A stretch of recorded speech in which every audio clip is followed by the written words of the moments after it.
দাবিতে।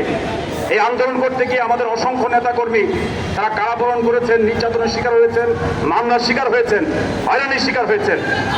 প্রিয় বন্ধুগণ, আমরা দেখলাম এবার যখন ছাত্র শ্রমিক গণ অভ্যুত্থানটি সংগঠিত হলো, সেই ছাত্র শ্রমিক গণ অভ্যুত্থানে যখন সারা দেশের সমস্ত রাস্তাঘাট বন্ধ হয়ে গিয়েছিল, প্রায় আমাদের চলাচল ব্যবস্থা যেখানে প্রায় নাই হয়ে গিয়েছিল, সেই সময় আমরা বিশেষ করে ঢাকা শহরে দেখেছি আমাদের যাত্রাবাড়ি, আমাদের উত্তরা, আমাদের এই কি বলে গ্যান্ডারিয়া, আমাদের লালবাগ, আমাদের মোহাম্মদপুর থেকে শুরু করে আমাদের মিরপুর, প্রতিটি এলাকায় যে রক্তক্ষয়ী সংঘর্ষ হয়েছে, বাড্ডা সহ বিভিন্ন এলাকায়, সেখানে যখন আমাদের ছাত্ররা কিংবা শ্রমিকরা কিংবা জনতা যখন আহত হয়েছেন কিংবা গুলিবিদ্ধ হয়ে কাতরাচ্ছেন, সেই সময় কিন্তু তাদেরকে নেওয়ার জন্য আমরা কোনো পুলিশ বাহিনীকে দেখি নাই।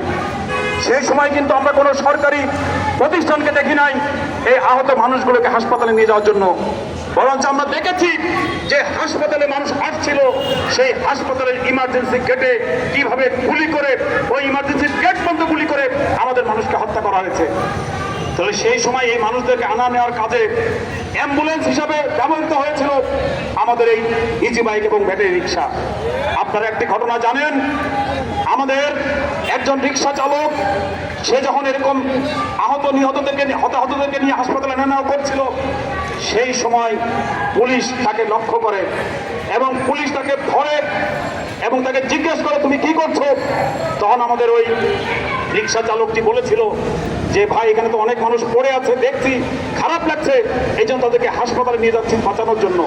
তখন পুলিশ কর্মকর্তা বলেছে তুমি অপরাধ করেছো, এর শাস্তি তোমাকে পেতে হবে। আমাদের ওই রিক্সা শ্রমিক তখন বলেছে আমার ঘরে আমার বুয়াতি বউ আছে, তার ভাষায় সে বলেছে অন্তঃসত্ত্বা স্ত্রী আছে, দয়া করে আমাকে আপনারা কোনো শাস্তি দিবেন না। প্রিয় বন্ধুগণ, আমরা দেখলাম এই রিক্সা চালকের কথায় ওই পুলিশ কর্মকর্তা তিনি থেমে যাননি, বরঞ্চ তার রাইফেল দিয়ে তার দুই পায়ে গুলি করেছে। আজকে ওই রিক্সা শ্রমিকের দুটি পা হারিয়ে গিয়েছে। এইভাবে করে আমাদের অসংখ্য ইজি বাইক চালক, রিক্সা চালক, শ্রমিকরা নিহত হয়েছেন, আমাদের গার্মেন্টস শ্রমিকরা নিহত হয়েছেন।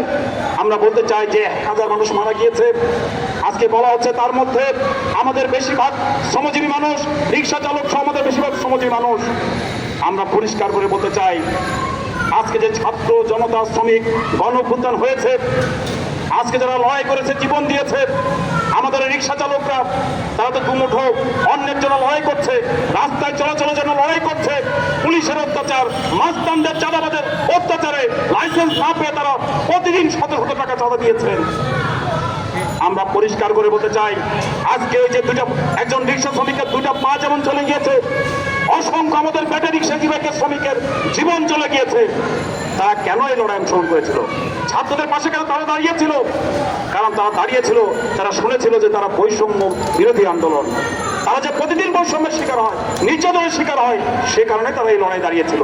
বলে আমি আজকে অন্য কোথায় না গিয়ে পরিষ্কার করে বলতে চাই আজকে যে অন্তর্বর্তী সরকার ক্ষমতায় আছেন কিংবা ভবিষ্যতে যারা ক্ষমতায় যাবেন, আমরা পরিষ্কার করে বলতে চাই আমাদের রিক্সা, ব্যাটারি রিক্সা, ইজি বাইক সংগ্রাম পরিষদ আমরা গত 12 বছর ধরে লড়াই করেছি আমাদের যে লাইসেন্সের দাবিতে, আমাদের যে রেজিস্ট্রেশনের দাবিতে, রুট পারমিটের দাবিতে।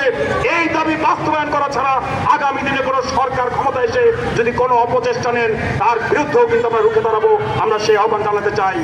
একই সাথে আমাদের যে রিক্সা শ্রমিকের পায়ের গুলি করে পা দুটো পাঁচকে ছাঁচা হয়ে গেছে, অসংখ্য শ্রমিক যে হত্যাকাণ্ডের শিকার হয়েছে, এই প্রতিটি শ্রমিক হত্যার আমরা বিচার চাই।